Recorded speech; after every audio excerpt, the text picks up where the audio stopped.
Begin this video, or before I begin the profile, rather, shout out to Bruciel, Bruciel TCG, I think you pronounce his name, yep, Bruciel TCG, for giving me this deck idea. I've always wanted to make Shinobirds, but I've never gotten a chance to do it, and his version proved to be pretty good, so I made a deck based off of his version. Now, like I said, I give him full credit because most of the deck ideas came from him. Now then, without further ado, let's get into it. I really love saying that now that I think about it. The Shinobirds that you run are 3 Shinobaron and 3 Shinobaroness. Their effects are very similar. They don't target, which makes them amazing. But he bounces monsters, you can return up to 3, and she bounces spells and traps, you can return up to 3. She actually spins them, my bad. She shuffles them away back into the deck, and he bounces monsters without targeting. Both of which are really amazing. That's his first effect, and then he special summons a spirit from the hand. Once she shuffles things in, she special summons a spirit from the deck. And their last effect is their spirit-like effect. They bounce back to your hand during the end phase, and they leave 2 tokens. 2 level 4 wind type winged beast tokens. So you can use them for link summons, you can use them pretty much however you want. In my personal opinion, I just have them there on the field, you know? Okay then, that's the main Shinobirds, the rituals you're going to be making. Then you're going to have your Shinobird Crane. I'm probably going to take it down to 2 once I fit other cards in here, but he's good to have at 3 because we run Pot of Desires. So there's a chance you could banish 2 of them, but he's really good. When a spirit monster is normal or special summoned to your side of the field, except during the damage step, you can draw 1 card. It's really good. And then obviously, like most spirits, they just return it to your hand at the end phase. 3 Aratama, because he's the spirit searcher, and 3 Nikotama. Nikotama is really there for draw power. You don't really normal summon him, but you can. You can give you the additional normal summon. Normal summon Aratama a lot if you see him in your hand. And he's the best spirit in this deck, really. And Nikotama's effect, when he's sent to the graveyard, if you control a spirit, you can draw a card. So the best combo to do would be to have 2 Nikotama in your hand and Shinobird along with the ritual spell. You get to basically pot of greed. It's really good, and there's also some pretty crazy plays that you can do with hand destruction that I'll show you later. This is a proxy. The Hebos are a proxy for Amano Iwato. I don't have the other 2 rocks yet, but this card is really stupid. Monster effects cannot be activated except for spirit monsters. It's got the spirit bounce effect as well, but it's a 1900 beater, which gets over most things, and his effect is lingering, so it does not trigger upon summon. The only way that your opponent can trigger things if they have lingering effects as well that don't have ignition or triggering.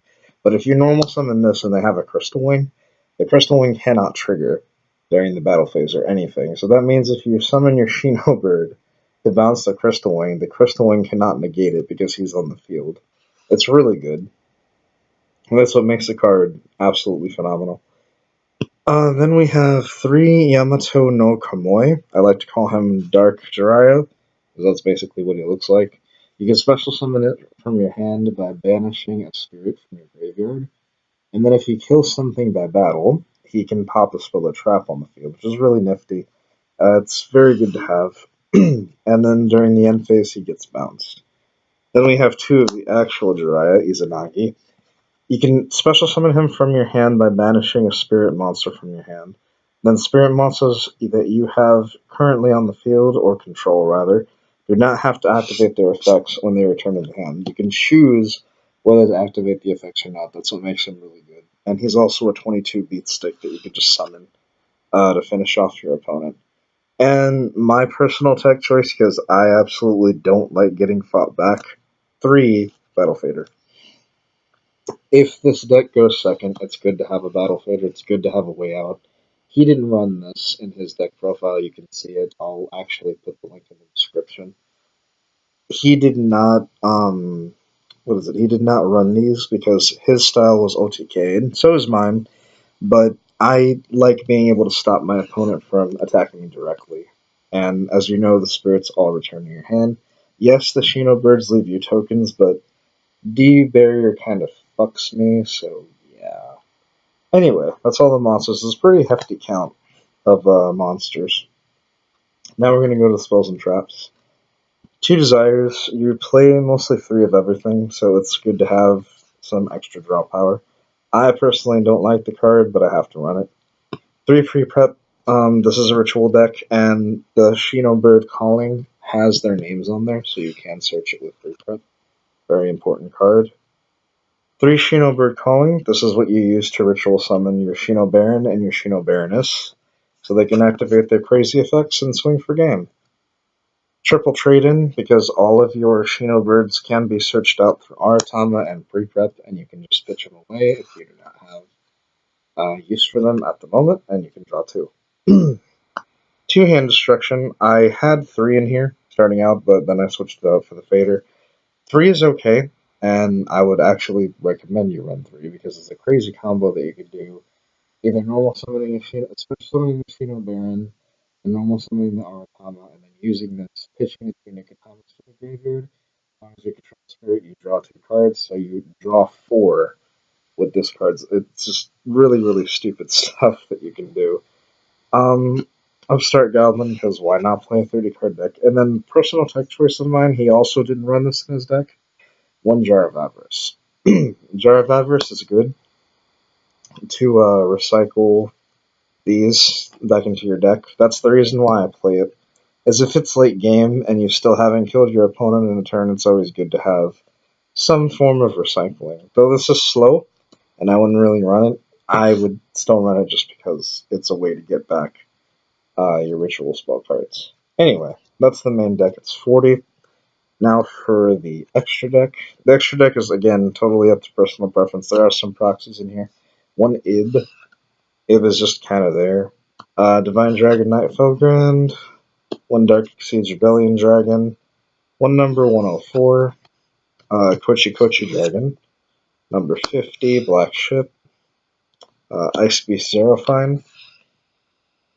This is a proxy for the Drunken Elephants. Obviously, I wish Level Chain was back, but I doubt that's ever going to happen. Anyway, he's a proxy for number 41.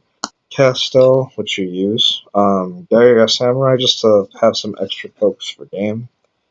One Steel Swarm Roach, just because. Lightning Chidori, you do use it. I use it very rarely, but if you can't kill your opponent with your spirits, then why not? Abyss Dweller, good. Barrier Cowboy, I finished off somebody with this, including my friends, so it works. And one number 80, Rhapsody and Berserk. You don't have to run these. The ones that I recommend you run for sure, run Cowboy, just in case you don't have enough damage on board. You usually have two level 4s on the field anyway. Geiger Samurai also puts in damage. Chidori is good. Number 41 is good if you want to stall, because this deck going first is absolutely awful. You want to always mostly go second with this deck. Anyway, Heart of the Night will be Ib. It's 13 Dragonblade signing off.